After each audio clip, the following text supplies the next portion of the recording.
Welcome to my channel Inspiring Experience.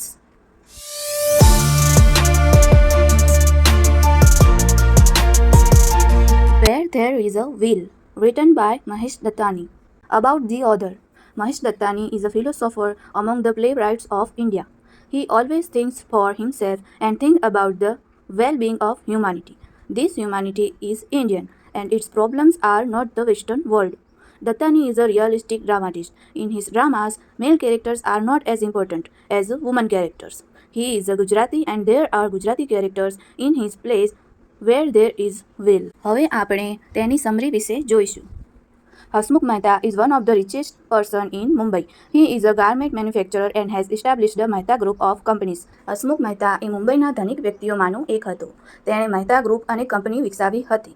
He introduced the member of his family. તે તેના પરિવારના સભ્યો વિશે માહિતી આપે છે. His active role is limited in the play. તેનો રોલ પ્લેની અંદર નાનો છે. For soon he is dies, but as a ghost he is present in the play. શરૂઆતમાં તે મૃત પામી જાય છે, પરંતુ ભૂત તરીકે તે પ્લેની અંદર હાજરી આપે છે. His wife is Sonal. Sonal means gold.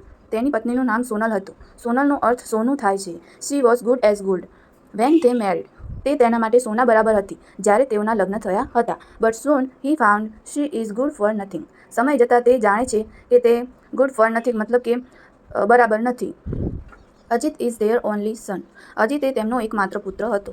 He is married to Priti. તેણે પ્રીતિ સાથે લગ્ન કર્યા હતા. Hasmukh thinks that his son is good for nothing. Hasmukh તેના પુત્રને પણ કામ વગરનું માને છે. He doesn't want to make him the CMD chief managing director of his company. તે તેના પુત્રને તેની કંપનીનો ચીફ મેનેજિંગ ડિરેક્ટર બનાવવા માંગતો નથી. Hasmukh always quarrels with his wife and son. Hasmukh દરરોજ તેની પત્ની અને પુત્ર સાથે લડતો હતો. He is very much tensed about his business. તેને તેના બિઝનેસ વિશે વધારે તણાવ રહેતો હતો. He is very stubborn. તે બહુ જિદ્દી હતો. He expect all the member of his family to obey him blindly. તે એવું ઈચ્છતો હતો કે તેના પરિવારના બધા સભ્યો તેના હુકમનું પાલન કરે. He wants his son polish his shoes every morning. તે ઈચ્છતો હતો કે તેનો પુત્ર દરરોજ તેના બૂટને પોલિશ કરે. When I was 22, the greatest tragedy in my life, I got married to my wife Sonal. તે જણાવે છે કે જ્યારે તે 22 વર્ષનો હતો ત્યારે તેના લાઈફમાં એક મોટી ટ્રેજડી થઈ. તે સોનલ સાથે લગ્ન કર્યા. The following year Ajit was born. એના બીજા જ વર્ષે અજીતનો જન્મ થયો. Tragedy after tragedy. Ajit has his own independent thought. અજીતને તેના પોતાના સ્વતંત્ર વિચારો છે. He feels that he is not a block of wood to require any training. તે એવું માને છે કે તે કોઈ લાકડાનો કટકો નથી કે જેને કોઈ તાલીમની જરૂર પડે. Hasmukh is not able to train him properly with all care and affection. હસમુખે તેની પરવરિશ સારી રીતે કરી ન હતી. Hasmukh is suffering for hypertension, high blood pressure and high cholesterol. Hasmukh એ હાઇપરટેન્શન, હાઈ બ્લડ પ્રેશર અને હાઈ કોલેસ્ટ્રોલથી પીડાતો હતો. He smokes a lot of cigarette. તે વધારે પ્રમાણમાં ધૂમ્રપાન કરતો હતો. Sonal depend on her servants too much. Sonal તેના નોકરો પર વધારે આધાર રાખતી હતી. She can not handle the kitchen. This make her husband angry.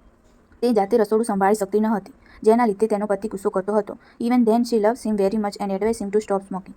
તો પણ તે તેના પતિને વધારે પ્રેમ કરતી હતી અને તેને સૂચના આપતી હતી કે ધૂમ્રપાન ન કરવું જોઈએ. How many times I have told you not to smoke. મેં તમને કેટલી વાર કહ્યું છે કે તમારે ધૂમ્રપાન ન કરવું જોઈએ. Do you think the doctor will blame if you get another heart attack. Doctor બોલશે જો તમને બીજી વાર હાર્ટ એટેક આવશે. Hasmukh is unable to express his love on anyone. Hasmukh એ પોતાનો પ્રેમ વ્યક્ત કરી શકતો ન હતો. At home he kept quarrelling with his wife and son and daughter in law. તે ઘરે તેની પત્ની, પુત્ર અને પુત્રવધુ સાથે લડતો હતો. He is strict with the member of the staff of his company. તે તેના કંપનીના સ્ટાફ પર પણ સખ્તીપણું વર્તતો હતો. Hasmukh needs an emotional support and sex. હસમુખને એક ઇમોશનલ સપોર્ટની જરૂર હતી.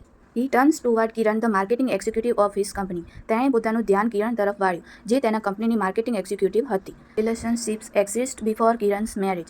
તેમનું રિલેશનશિપ કિરણના મેરેજ પહેલાં પણ ચાલતું હતું.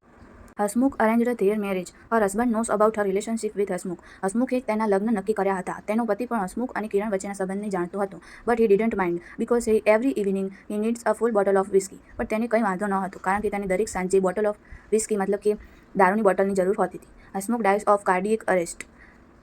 In the remaining part he is in the play on his spirit. Hasmukh cardiac અરેસ્ટના લીધે મૃત્યુ પામે છે અને આગળના પ્લેની અંદર તે એક આત્મા તરીકે હાજરી આપે છે. After 7 days of his death the family member came to know about his will. તેના મૃત્યુના 7 દિવસ પછી તેનો પરિવાર તેના વિલની જાણકારી મેળવવા માટે આવે છે. Hasmukh has made a trust, the Hasmukh Mehta charitable trust. તેઓ જાણે છે કે હસમુખ એક ટ્રસ્ટ બનાવીને ગયો છે. The Hasmukh Mehta charitable trust એનું નામ છે. Ms Kiran Zaveri, the marketing executive turner company director and Hasmukh's mistress has been nominated as the trustee. Mrs Kiran Zaveri જે માર્કેટિંગ એક્ઝિક્યુટિવ હતી તે કંપનીની ડાયરેક્ટર બનાવે છે અને હસમુખની પત્નીને તેના ટ્રસ્ટી તરીકે નોમિનેટ કરે છે. The trust will be dissolved when Ajit turns to be 45. જ્યારે અજીત 45 વર્ષનો થશે ત્યારે આ ટ્રસ્ટ અલગ થશે. The family members are shocked at the will. બધા જ પરિવારના સભ્યો સદમામાં જતા રહે છે. Sonal is shocked that her husband was in love with another woman. Sonal એવું જાણે છે કે તેના પતિનો બીજા સ્ત્રી જોડે સંબંધ હતો. Kiran comes to their house to stay with them. Kiran તેમના સાથે ઘરે રહેવા આવે છે. All are apparently uncomfortable at her presence. બધા જ લોકો અનકમ્ફર્ટેબલ ફીલ કરે છે તેની હાજરીના લીધે. Things slowly changed. સમય જતાં વસ્તુઓ બદલાય છે. Ajit becomes responsible man. Ajit એક રિસ્પોન્સિબલ માણસ બને છે. Sonal become friendly with everyone. Sonal બધા જોડે મિત્રતાપૂર્વક વર્તે છે. Thus the whole family turns good by the effort taken by Kiran. આવી રીતે કિરણના પરિશ્રમના લીધે પરિવાર સારી રીતે જીવે છે. Kiran is the centre of the whole family. Kiran એ આ પરિવારનું સેન્ટર છે. આશા રાખું છું કે તમને બધાને મારો વિડીયો ગમ્યો હશે. મારી ચેનલને સબસ્ક્રાઈબ કરો અને વિડીયોને લાઈક કરો.